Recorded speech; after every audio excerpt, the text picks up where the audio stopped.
वीना, तुम्हें देखकर मैं समझ सकती हूँ कि तुम किसी परेशानी से गुजर रही हो। अगर तुम मुझे बता दोगी तो हो सकता है मैं तुम्हारी कुछ मदद कर सकूं। हल्का के लिए तो मैं खुद भी बहुत ज्यादा परेशान हूं।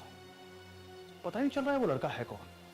बस एक बार पता चल जाए ना मॉम, तो मैं उसका वो हासिल करूंगा कि वो जिंदगी भर किसी लड़की को परेशान करना तो दूर, किसी लड़की पर नजर उठाकर भी नहीं देखेगा। मेरी पत्नी वीना किसी के साथ भाग गई है और आप चाहते हैं कि मैं उसके तारीफ के पुल बांधूं?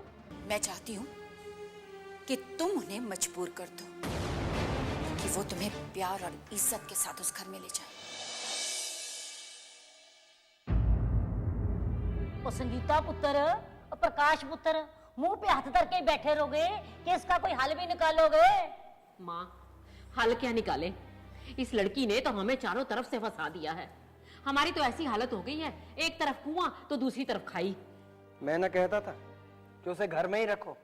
देखा, घर के बाहर कदम रखते ही कैसे हमें मुसीबत में डाल दिया उसने। मेरी तो कोई सुनता ही नहीं था ना। प्रकाश, लो एक और आगे उसके हमायती हैं। वीना कहाँ है? लो, जैसे इनको पता ही नहीं कि वीना कहाँ है और क्या क्या गोल खिला रही है। अगर मुझे पता होता कि वीना कहाँ है तो मैं यहां नहीं आता। सच सच बताओ, तुम लोगों ने वीना के साथ क्या किया है? हमने कर तो वो रही है हमारे साथ। प्रकाश,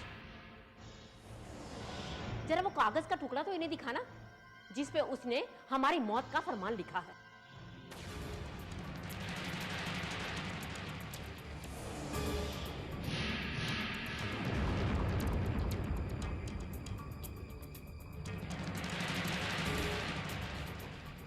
देखिए देखिए और बताइए कि वीना को हम सता रहे हैं या वो हमें तबाह करने पर तुली है। अरे देख क्या रहे हैं, मैं बताता हूं। स्नेहा वर्मा के साथ मिलकर उसने हम पर केस किया है कि हम उसे दहेज के लिए प्रताड़ित करते हैं और उसे मारने की साजिश भी कर रहे हैं। अगर वीना ने यह नोटिस भेजा है तो यकीनन कुछ ना कुछ जरूर हुआ होगा। प्रकाश पुत्र, अपनी दही को कोई खट्टा कहता है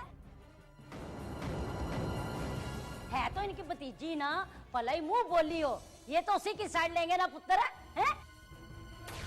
जाइए, वो इस वक्त स्नेहा वर्मा के घर पर है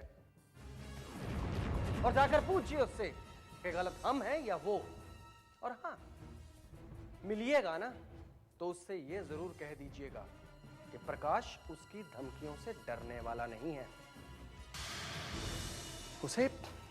उसे कोर्ट में जाने का बहुत शौक है ना, तो उसका ये शौक अगर मैंने बकायदा खत्म ना कर दिया ना तो मेरा नाम भी प्रकाश नहीं।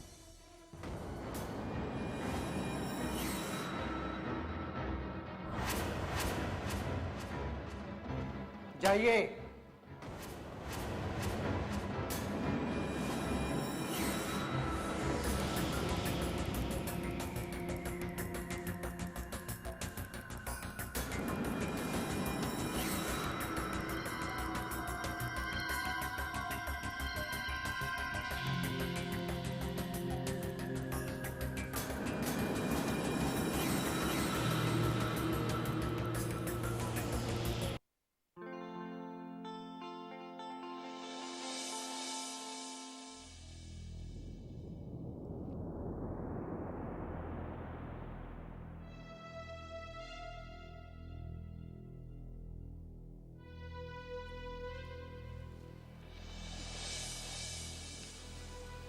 कुछ कहना चाहती हूँ?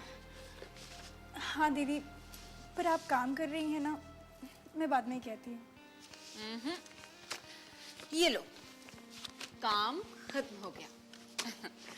अब बोलो। वो दीदी, एक्चुअली मैं कुछ कहना नहीं, पूछना चाहती हूँ। हाँ हाँ पूछो।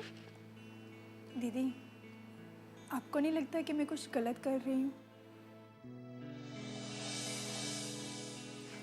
मुझे ऐसा बिल्कुल नहीं लगता। पर दीदी, पता नहीं मुझे ऐसा क्यों लग रहा है कि मैं अपने ही पति के खिलाफ जंग की तैयारी कर रही हूँ।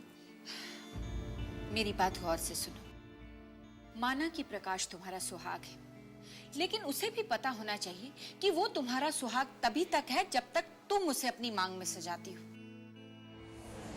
और वो तुम्हारी ही जान लेने की चाहत रखता है। नहीं दीदी, ये चाहत उनकी नहीं, उनके घर वालों की है। बहुत भोली हो तुम वीना। अच्छा, मेरे एक सवाल का जवाब दो। अगर प्रकाश तुम्हें सचमुच प्यार करता और सच्चे दिल से तुम्हें अपनी पत्नी मानता, तो क्या वो ये नौबत आने देता?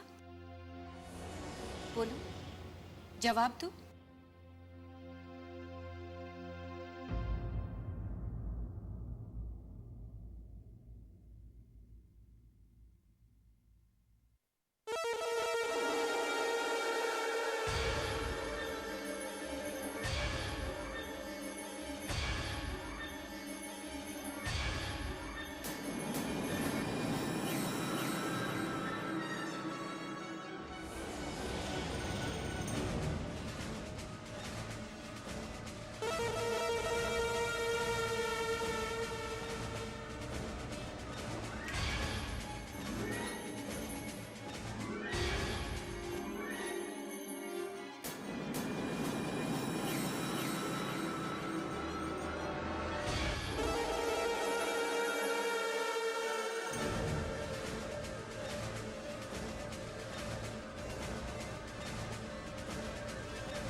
राम राम राम राम, क्या फंसाया उस लड़की ने हैं? एक तो लक्ष्य के साथ मिलके हमारे घर में चोरी कर ली और ऊपर से जाकर रिपोर्ट लिखा दी।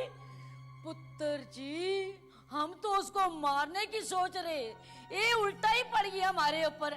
एक गलती जो हमने की नहीं उसके लिए फंसे, इससे अच्छा कि हम गलती कर ही लेते, मार ही डालते उसको। नानी माँ, आप कम से कम चुप रहो। नहीं जानते ये केस कितना खराब होता है। अरे,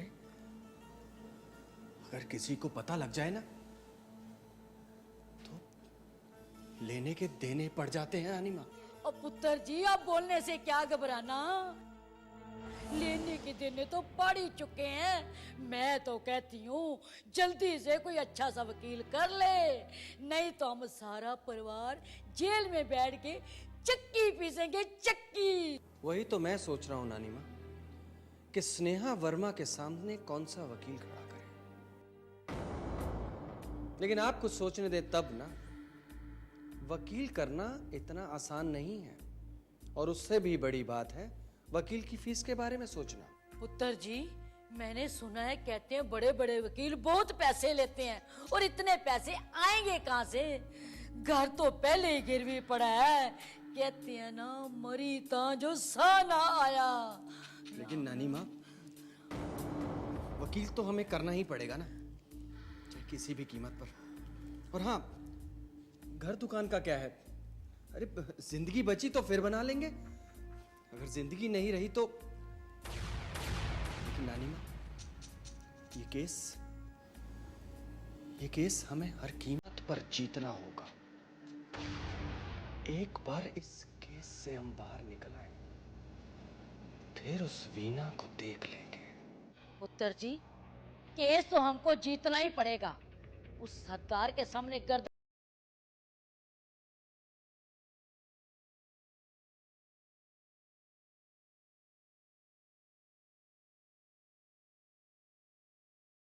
पुत्र राज। नानी माँ, आप क्या सोचती हैं कि मैं जो कहता हूं वो करता नहीं? अब मैंने जो कहा है ना, वो करके दिखाऊंगा।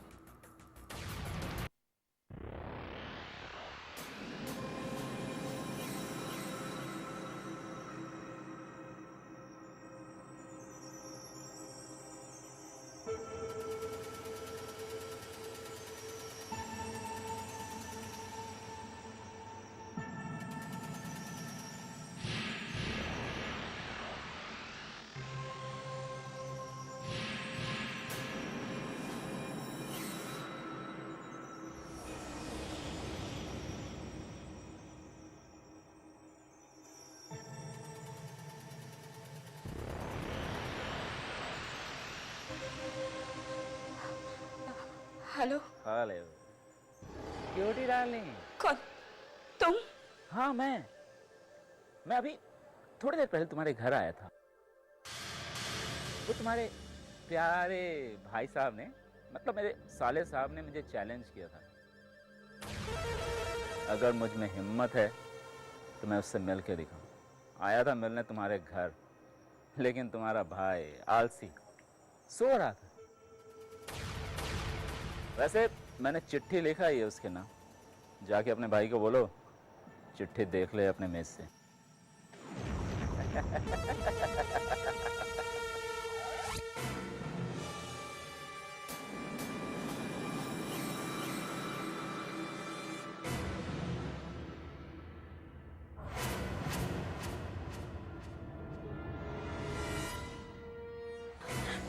भैया, भैया उठिए भैया। अलका, क्या हुआ इतनी रात को? भैया वो आया था। वो? आपके कमरे में। क्या बात कर रही हो? मेरे कमरे में तो कोई नहीं है। उसका फोन आया था। आपके लिए चिट्ठी लिख कर गया है। चिट्ठी?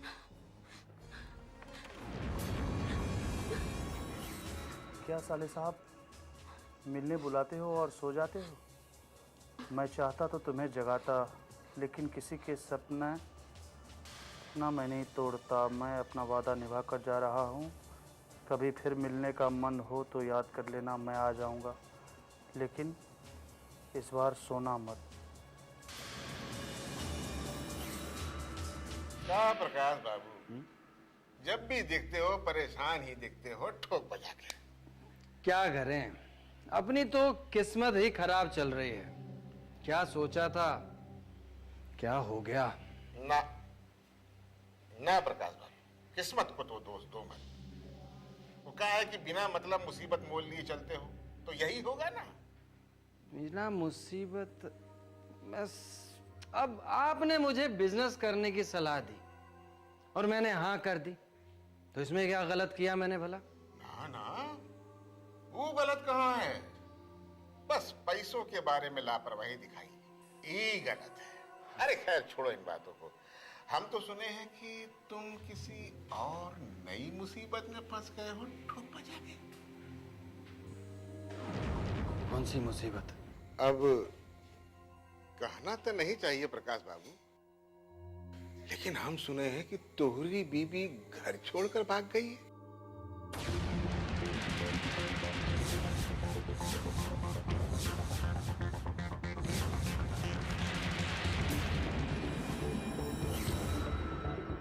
राम राम राम, ये तो बड़ा गलत हुआ प्रकाश बाबू। इसमें तो बात इज्जत पे बन जाती है। भाई देखो, हम तो तुम्हारे अपने आदमी हैं, समझ सकते हैं, लेकिन दुनिया वालों का क्या, वो तो तुम पर हंसेंगे ही ना, ठोक बजा के। बनारसी जी, जब इंसान की तकदीर खराब होती है ना, तो ऐसा ही होता है। प्रकाश बाबू, तो तुम उनका ढूंढने की कोशिश नहीं की है?